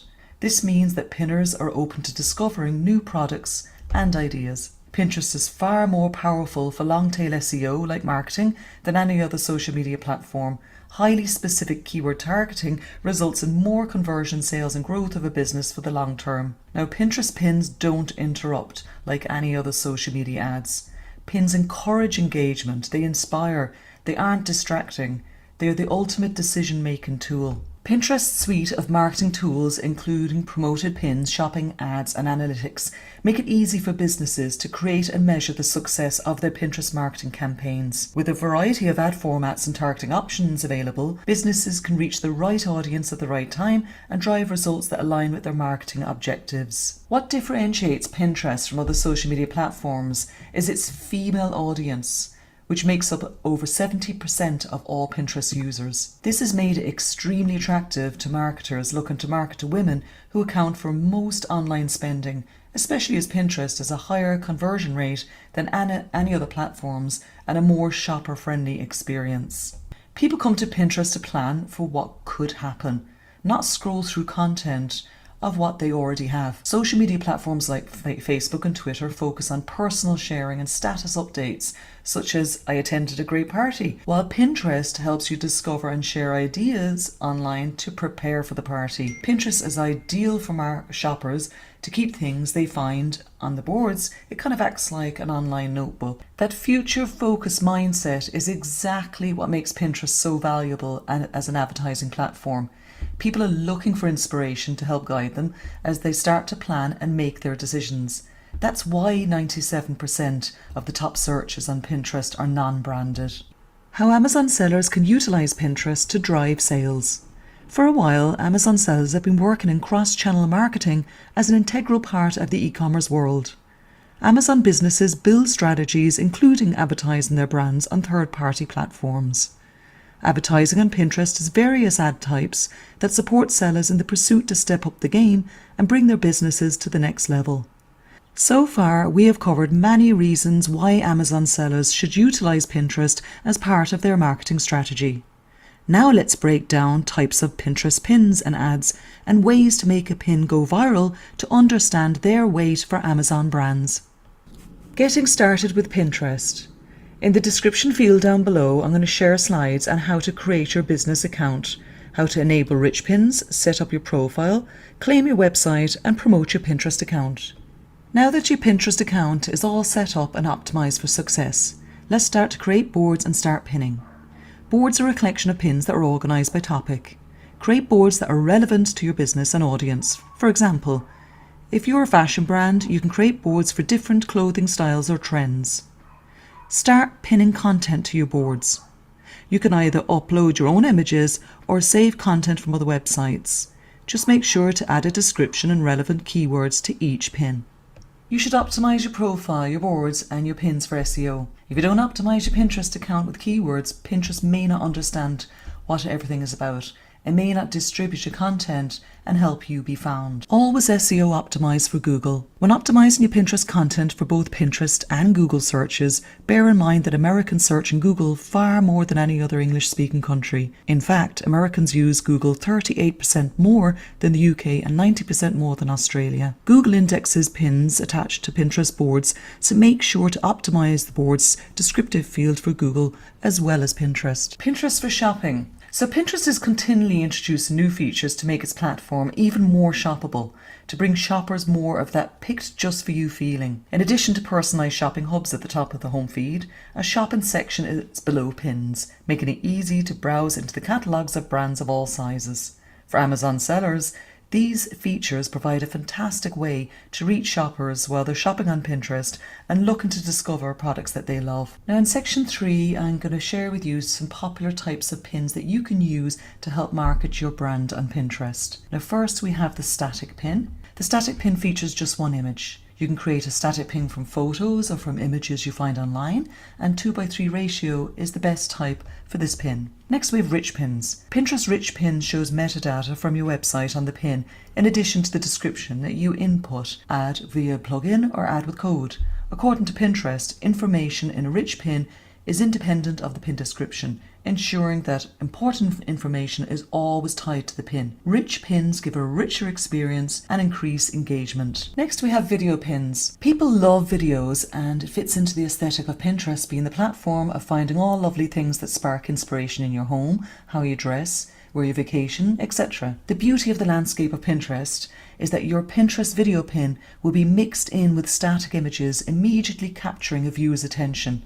Unlike some other platforms such as TikTok that are all video, make it a little bit more difficult for your content to stand out. We have found that video pins rank really highly in Pinterest algorithm in comparison to static images. Idea pins are a multi-page format featuring up to 20 pages of videos, images and text in a single pin. You can customize them by changing the background color, adding stickers and text, tagging products and more. With idea pins, people can see the process of inspiration unfold, from the initial spark through personalization, conversation and iteration, ending with tries. You can use video pins to create a step-by-step guide, project or recipe, or upload multiple short videos or photos with additional descriptive text or text overlay. You can customize the colors and fonts in your pin. People can now see idea pins from their followers right at the top of the home feed. These following streams give marketers a new way to push fresh content for the target audience to follow that will engage with their content. For marketers, this means the idea within the pin will be more engaged and actionable. There is a 9 times more average comment rate on idea pins compared to standard pins, and that's huge. Another cool tool in Pinterest is the lens. Pinterest Lens will allow users to search on Pinterest from a photo on their smartphone. Example, if you take a picture of your favorite restaurant chair using your Pinterest Lens, Pinterest will find that chair or other similar chairs in its image base. Try-on pins combine content with augmented reality. This creates a virtual fitting room experience on Pinterest. These pins are especially powerful for beauty and accessory brands. They allow users to see how a product will look on them by using their phone's camera. Pinterest recommends personalized pins to users in their news feed. Instant Ideas is designed to provide inspiration based on objects that users encounter in a pin. It is thus possible to browse a new inspiration feed based on a subject to complete one selection of images. Shop the Look offers internet users the possibility of clicking individually on the elements of a photo in order to buy them, or if they're not on sale, to see the similar items available. With a few clicks, users can scroll through several product images, select the one they want, and then choose their method of payment. Shopping lists. This allows users to find every product pin they've saved on their own boards in one place. It also encourages pinners to revisit these products by notifying them when prices drop on any of them. Pinterest ads. Pinterest has created ad options to reach users with targeted approaches at each of the sales funnels, which leads to better results when a customer sees an ad from across the funnel. Across awareness, consideration, and conversion objectives, conversion rates are usually 3 times higher. To reap the highest ROI from your ads, you need to reach customers with the right message at the right time. Promoted pins typically earn $2 in profit for every $1 spent. Pinterest has truly nailed targeting for broad and relevant users, segmenting users' interests into subcategories. Designing a customer's journey can deliver lasting benefits. Collection ads display to mobile users only, which is almost all users. A collection ad consists of one large featured video or image and 3 supporting images. If a user taps your ad, you can then show up to 24 supporting images on the ad detail page. Pinterest recently introduced shopping spotlights, which brings the expert recommendations of influencers directly to you. In addition to editor's picks, shoppers will be able to easily shop curated ideas based on current Pinterest trends. Promoted videos. Pinterest offers advertisers a promoted video tool that takes up the width of the entire screen. This offers advertisers a considerable amount of real estate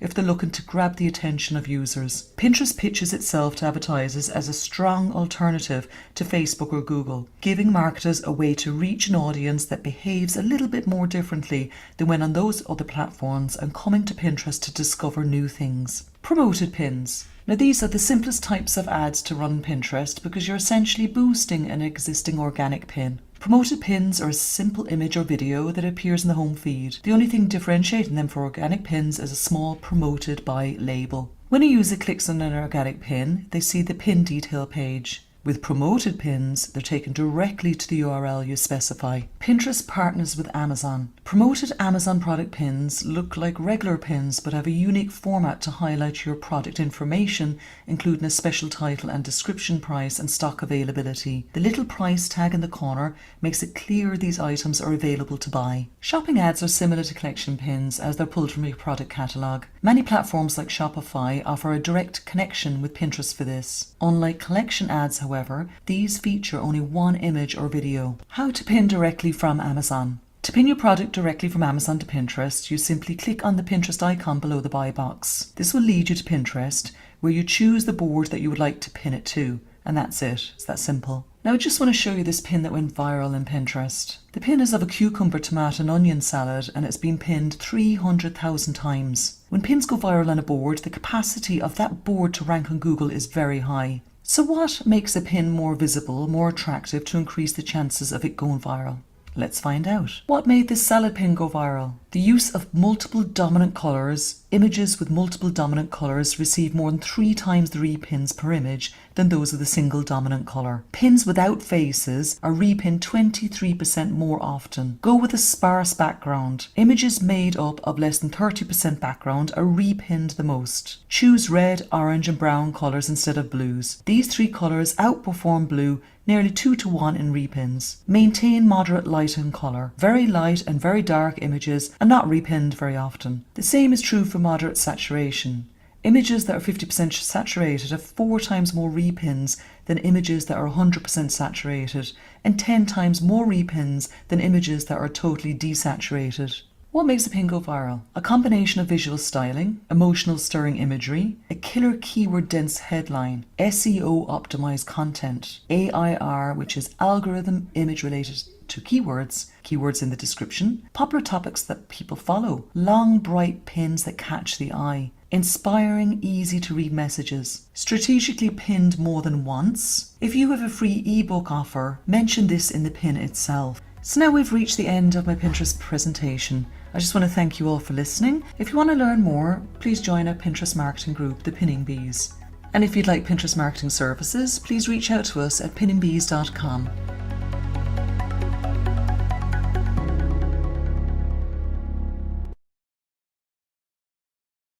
Hey, Marie.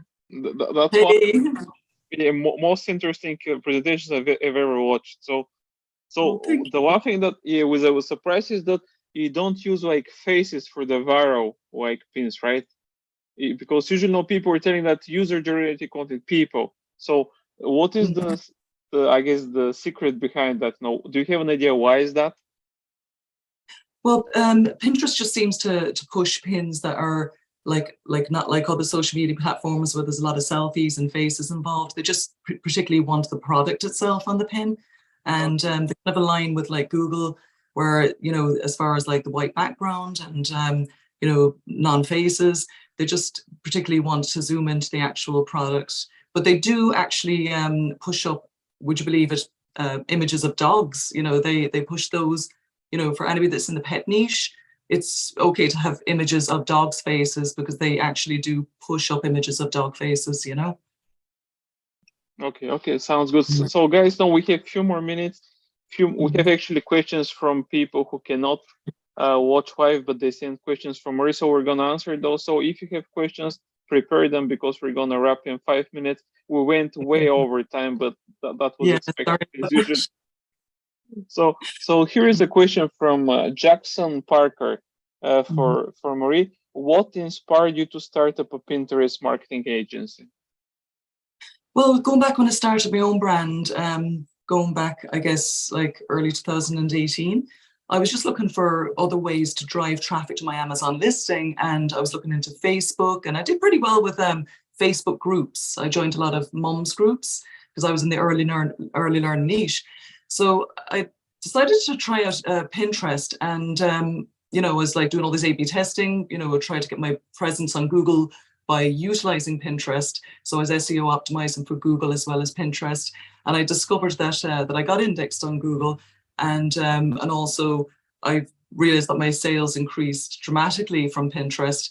So I just started to kind of like analyze my competitors and analyze what other people were doing in Pinterest, and doing a ton of like A/B testing. I realized that a lot of people weren't filling out the description field at all. There's like 500 characters in the board description. And so I started, SEO optimizing that for Google, and that's how I ended up getting indexed on Google for my pins. So I was doing all of the, the testing with the titles, the pin image titles, the hashtags, and realized that, if you can get an edge over your competitor, and doing what they're not doing, that's how you can gain a ton of traction on Pinterest and reach the top of results for main keywords. So I just had like personal success. And then when I, a couple of years ago, when, I was looking into, Pinterest as far as creating a course with my last company, you know, I kind of dug into, you know, Pinterest strategists out there and realized, well, you know, there are like 4 different skill sets required, you know, to optimally rank on Pinterest. And that's like SEO, content writing, PPC, and then the digital media design. So I was thinking, you know, it's nearly impossible, like, to find somebody that has all of those different skill sets, and it's not really fair to expect it either. So so I realized that, you know, if we could possibly train in different teams, you know, that are experts in those different fields, that we would do pretty well as far as like providing a service for Amazon sellers and beyond, you know, to gain that presence on Pinterest and increase their brand awareness, increase their sales, increase their ranking on Google, and their ultimately the website also, you know. So I just thought it was like hardly anybody was doing it, and you know, I thought it was a good resource for Amazon sellers at the time. It was a great idea after all. So you did great. So let's see, we have questions. Actually, 2 more questions. The next one is from Sophie Campbell. Do you have any hot tips on how our audience can fast track their results on Pinterest? Yeah, like, I mean, I actually did a test on that lately, and you know, to optimally rank, and I can, you know, last year I had a theory that if we utilize YouTube, you know, because YouTube is a highly authoritative site, and Pinterest also loves video content, so if we combine both. So lately, you know, we did a test. We looked at, you know, this was in the hair and beauty niche. We looked into Pinterest trends at the time, what was trending. So we grabbed all those topics and created a ton of like pins and also like video shorts, and we linked the video shorts onto YouTube, and we drove like loads of dozens of pins to each video short, and we created a viral effect. Like, I mean, there was about 19 million impressions in the space of 2 months, and you know, one particular pin gained 850,000 like saves. So you know, it kind of worked. And I thought to myself, okay, so if you build a strong foundation first of non-promotional content, you know, to increase your followers and gain the trust from your followers, and just offer value, you know, before you start pinning your promotional content onto it. So, you know, I thought this is probably the way to go, because it increases the traction on each one of those boards that your pins are on, and any pin that you pin to those boards after that with your promotional content will rank a lot higher. Okay, so the snowball effect. Now you create content with value, then you start actually building on top of that. Okay, just remember that, guys. So everybody is going for the quick win, and actually Maury just gave you some really hot tips of how you can actually build something which can generate like traffic forever and sales respectively eventually. And we have 1 more question, I think, and we're done, from Ethan Reynolds. What was one of the biggest challenges that your company faced in its growing stages? I say it was convincing Amazon sellers, you know, that this like free traffic driving tool was, you know, fantastic, you know, to gain that traction. I think that a lot of Amazon sellers are more into kind of the quick win, the dopamine hits from the likes of, you know, TikTok and Instagram and Facebook. And you can get that, you know, influencers as well. You can get that quick win, but I'm more into kind of like slow and steady wins the race, as far as, you know, like Pinterest is a slow moving train with long tail SEO, but it's very sustainable, you know, and also, you know, a pin has, you know, the highest ROI than any other content from any other platform. Like if you turn a Google ad off or a Facebook ad off, like that's pretty much it. Like your money's done. But once if you're promoting like a Pinterest pin, like every single board that pin is saved to, it's continually being redistributed. So, you know, to me, it's just made sense. And I'm trying to, you know, shout it out from the rooftops to Amazon sellers, but I do find it a bit of a challenge that they don't thoroughly understand. I guess maybe stuck into the old concept of what Pinterest used to be, which was a beautifully aesthetic platform for a lot of moms to kind of pin recipes, plan their holidays. But it's much more than that, Pinterest. You know, people do come there. 90% of people come there to plan, but ultimately buy.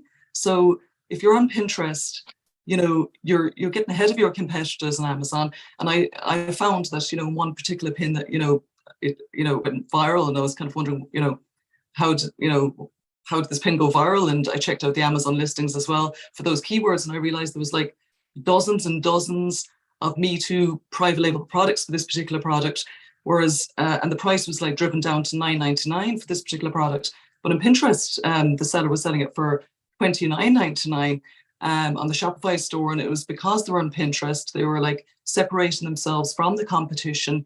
And I just think that it's just a great way to do that with Pinterest, because it is a visual discovery engine. You know, people do go there to shop and, you know, to plan and shop. And, you know, it's just a completely underutilized tool. There's almost 500 million hungry shoppers there looking to, you know, to plan for the future and shop. Okay, thanks, Maureen. One last question for me because we close the webinar. How many, you know, let's say Amazon sellers actually, what percentage of Amazon sellers are actually using Pinterest? Do you have an idea about those stats? I have no idea. No idea. That's a really good question. Okay. So let me rephrase the question like they do in legal movies. So how many, let's say, if you've met, let's say, 100 sellers, how many of those have ever heard of Pinterest as a channel for external traffic for their Amazon brand? Amazon sellers? Well, I've been kind of shouting out for quite a couple of years now, and I just find that, like, I understand that, you know, that the hustle is really hard. You know, you do have to wear many hats, and it does take a while to get there. And but the thing is, like, you know, if you put the hard work in, you know, in the beginning, like, and, you know, you could even step away for, you know, a little bit, that you could reap a ton of rewards from it. And, you know, that happened to me, you know, with my products. And you know, also gaining that presence on Google as well, ranking up your website, as it's just got so much going for Pinterest. And I would love to see more Amazon sellers, you know, utilize it. Now, obviously, it's not suitable for all products. You know, there's certain really hot niches there, and, you know, you got to, first of all, you know, make sure that your product fits into the demographics of Pinterest. And if it does, and if it's content worthy, like, if you could reach people from the top to the bottom of the funnel, I definitely, you know, would advise Amazon sellers to utilize it as a powerful tool, really. Okay, thank you, Marie. And thank you, everybody who stayed till the end. You know, that's, I think, one of the longest webinars we've done, but the content was very good. So we're going to be sharing the recording tomorrow to everybody who joined and people who registered but who couldn't join. And I would like to thank Marie, because I know that she is very busy and she makes the time to actually speak for you guys and share this incredible presentation. So enjoy the evening, the day, everybody, based on where you're right now around the globe. And thank you again, Marie, and enjoy the summer. You know, have a good vacation in Ireland. Thank you, everyone, for listening. Thank you. Thank you. Bye-bye. Bye-bye.